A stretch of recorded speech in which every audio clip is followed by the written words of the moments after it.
नमस्ते, मैं धीरज दायमा पद परिचय में संज्ञा के विकारक तत्व कारक के बारे में आपको बता रही हूँ। कारक क्या होता है? संज्ञा या सर्वनाम का क्रिया से साथ संबंध जोड़ने वाले शब्द कारक कहलाते हैं। जैसे हमने यहाँ पर उदाहरण लिए हैं, सीता ने गुड़िया खरीदी और दूसरा उदाहरण है सीता गुड़िया खरीदी।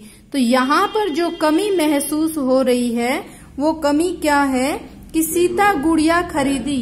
यहाँ पर यह कुछ मिसिंग है, कुछ यहाँ पर कमी है। वो क्या कमी है कि यदि वाक्य में विभक्ति चिन्ह को हटा दिया जाए तो वाक्य अपना अर्थ खो देता है। तो इसी प्रकार से यहाँ पर यदि वाक्य में विभक्ति चिन्ह नहीं है तो वाक्य का सही अर्थ नहीं निकल रहा। इस कारण ने शब्द संज्ञा के संबंध को स्थापित करता है। किसके साथ? क्रिया के साथ। जो विशेष तौर पर क्रिया होती है कि जो भी विभक्ति चिन्ह है वो क्रिया के साथ संबंध स्थापित करते हैं। यदि ये जो शब्द क्रिया के साथ संबंध स्थापित करते हैं, वाक्य के दूसरे शब्दों के साथ संबंध स्थापित करते हैं, इन शब्दों को हम क्या कहते हैं? विभक्ति चिन्ह कहते हैं इनको। कारक के 8 भेद होते हैं। सबसे पहले है कर्ता कारक। कर्ता कारक क्या होता है? क्रिया को करने वाले को कर्ता कारक कहते हैं और इसका विभक्ति चिन्ह क्या है? ने। कर्म क्रिया का फल पड़े, अभी मैं इसको बाद में एक्सप्लेन करूंगी, उससे पहले ही बता देती हूँ।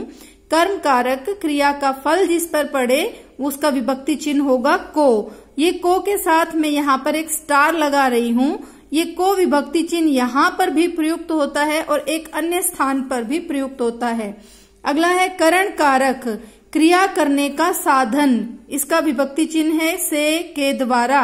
संप्रदान, जिसके लिए क्रिया की गई हो, को विभक्ति चिन्ह और के लिए। को यहाँ पर भी है और को यहाँ पर भी है, तो दोनों में अंतर अभी बताते हैं।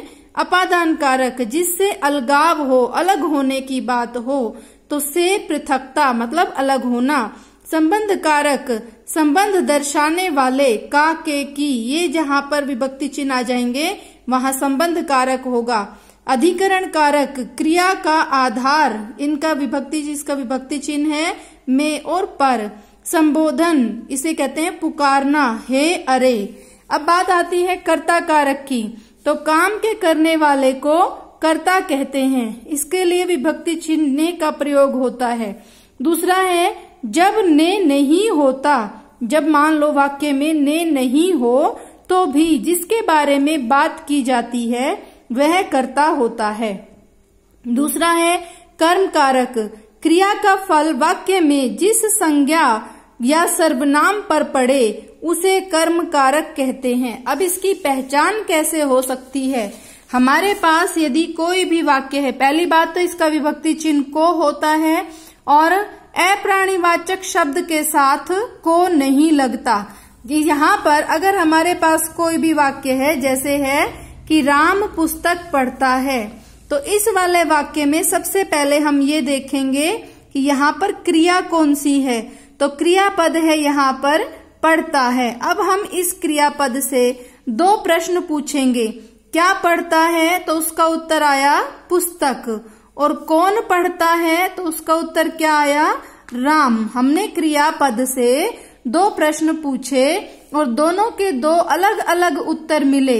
इसका अर्थ हुआ तो जो क्या का उत्तर आएगा वो वाला उत्तर जो है ये कर्म कारक होगा। आप इसको देख सकते हैं, इसको पॉज करके भी देख सकते हैं, इसको समझ सकते हैं अच्छे तरीके से।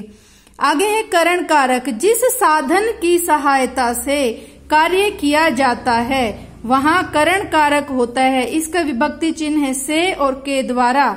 जैसे चाकू से सेब काटा, वह साइकिल से विद्यालय आया, उसने पेन से लिखा, जिस चीज की सहायता से काम किया जाए।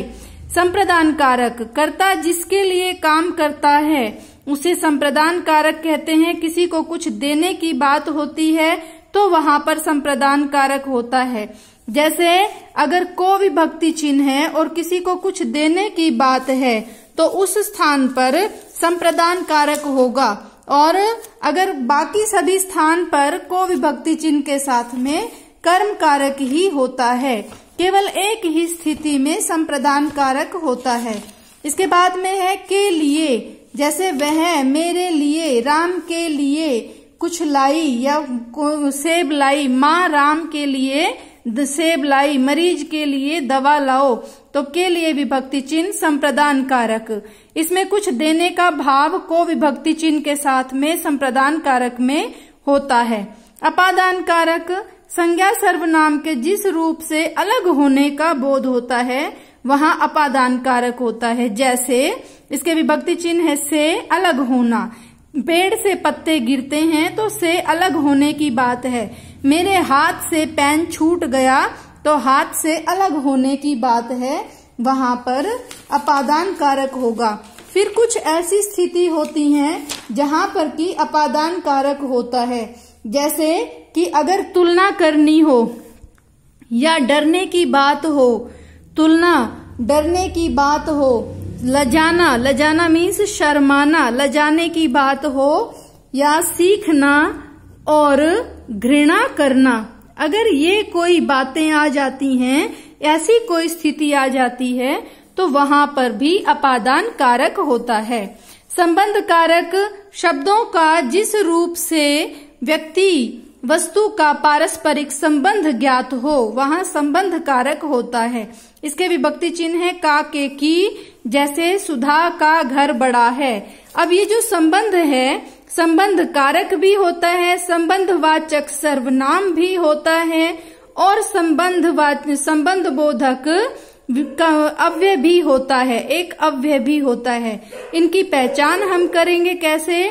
अगर संबंध कारक का काम कर रहा है तो ये होगा काके की, रा रे री, गा गे गी, ये होगा। और अगर ये सर्वनाम होगा तो जैसा तैसा, जिसका उसका, ऐसे शब्द होंगे सर्वनाम में। और यदि ये संबंध बोधक अव्यय होगा तो के सामने, के आगे, के पीछे, इस प्रकार से ये शब्द होंगे, की बजाय, के अलावा। तो तीनों ही स्थिति में संबंध कारक, संबंधवाचक सर्वनाम और संबंध बोधक अव्यय, ये सर्वनाम है और ये अव्यय है। तो इस प्रकार से आप इनको डिफरेंशिएट कर सकते हैं। इसके बाद है अधिकरण कारक, जिस कारक से क्रिया के स्थान और आधार या आश्रय का बोध होता है उसे अधिकरण कारक कहते हैं। इसके विभक्ति चिन्ह है में और पर, जैसे छत पर बच्चे खेल रहे हैं, कमरे में वह बैठा है, कक्षा में बैठा है, बस्ते में किताब है, छत मेज पर किताब रखी है, तो वहां पर अधिकरण कारक होगा। और अंतिम है इसमें संबोधन कारक, संज्ञा के जिस रूप से किसी क्रिया, किसी को संबोधित करने या पुकारने का भाव होता है वहां संबोधन कारक होता है। जैसे है अरे मेरी बात सुनो, तो यहाँ पर अरे के बाद में यहाँ पर पुकारने के बाद विस्मयादि बोधक चिन्ह का प्रयोग किया है। तो अरे मेरी बात सुनो, सुनो अब कहाँ चलें। तो इस प्रकार से हम कारक को पढ़ सकते हैं। आज के लिए इतना ही। Thank you.